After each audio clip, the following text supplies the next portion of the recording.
8:30 को आपका एक्सीडेंट होता है और 9 o'clock आप मेंस की एग्जाम देने जा सकते हैं। इंटरव्यू से पहले 1 महीने तक आप हॉस्पिटलाइज्ड है और उससे 1 वीक पहले आप दिल्ली जाके उसकी प्रिपरेशन कर सकते हैं। तो luck has to come with you, उसको आना पड़ेगा और आपको आईपीएस बनाना पड़ेगा। मैं एग्जाम के लिए निकला, मेंस मेरा था, सुबह GS3 का पेपर था। 8:30 को मेरा स्कूटी स्लिप हो गया, मेरा लिगामेंट इंजरी हो गया, लेफ्ट हैंड में इंजरी था, सीट से ब्लीडिंग हो रहा था। लेकिन मेरे पास 2 ऑप्शन थे। मैं खड़ा हुआ, मैंने देखा okay my right hand is safe and I decided I will go to the exam hall and write the exam.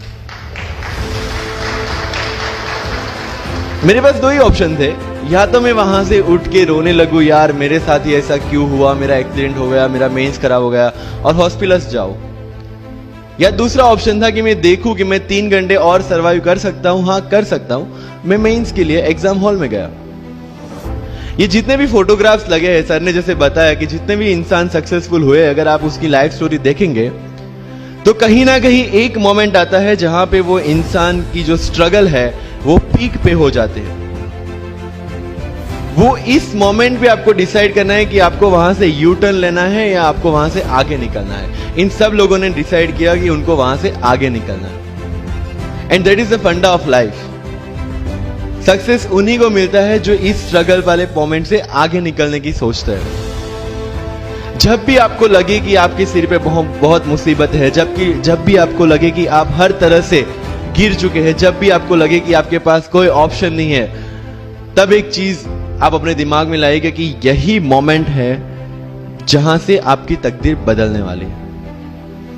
क्योंकि डायमंड जो होता है वो जितना ज्यादा घिसता है उतनी ज्यादा उसकी वैल्यू होती है। सोना जो होता है वो जितना ज्यादा तपता है उतनी उसकी वैल्यू होती है। अगर आप जिंदगी में तप रहे हैं, अगर आप जिंदगी में घिस रहे हैं, अगर आपको लग रहा है कि आप हर तरह से मुसीबतों में गिरे हुए हैं, तभी आपकी जो वैल्यू है वो बढ़ने वाली है।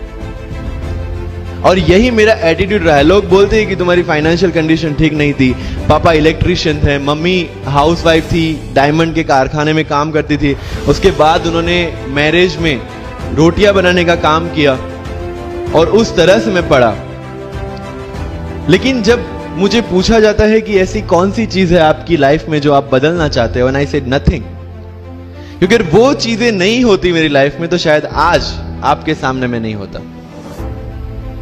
तो अगर लाइफ में प्रॉब्लम्स है, अगर लाइफ में स्ट्रगल है, जैसे सर ने बोला है struggle is a part of life and I strongly believe in that. Bharat वर्ष का सपना चंद्रगुप्त ने देखा, चाणक्य ने देखा, और उस भारत वर्ष को बनाने के लिए जब ये संघर्ष जारी था और तब राजा धनानंद की डॉटर दुर्धरा से चंद्रगुप्त को प्यार हो जाता है, और जब चाणक्य उनको बोलते कि नहीं तुम्हें उससे दूर रहना है, तब चंद्रगुप्त बोलता है आचार्य कभी कभी सोचता हूं कि जिंदगी में या ये भारत के सम्राट बनने के लिए इतना त्याग, इतना बलिदान ना देना होता तो।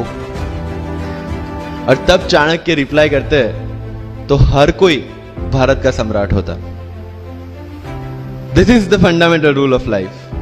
अगर आईएएस बनने के लिए, आईपीएस बनने के लिए सैक्रिफाइस करना नहीं पड़ेगा, अगर उसके लिए आपको त्याग नहीं करना पड़ेगा, तो आज पूरे इंडिया में हर घर में आपको आईएएस आईपीएस मिल जाएंगे। मुझे एग्जैक्ट डेट याद है, 23 मार्च को मेरा इंटरव्यू था।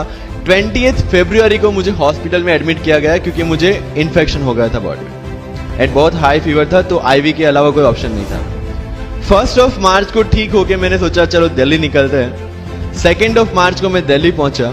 3 मार्च को वापस से टॉन्सिलाइटिस का अटैक होने की वजह से फ्लाइट लेके वापस से पालनपुर अहमदाबाद, अगेन हॉस्पिटलाइजेशन। 15 मार्च को I got relieved from the hospital.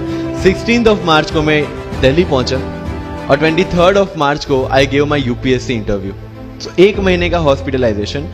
उसके बाद जब दिमाग में ये था कि मेरे साथ जो लोग इंटरव्यू दे रहे हैं वो 1 महीने से प्रिपरेशन कर रहे हैं एंड 1 महीने से मैं हॉस्पिटल में था, again I thought this is the moment to prove yourself. I went to the interview और पूरे इंडिया में 2nd highest marks in interview.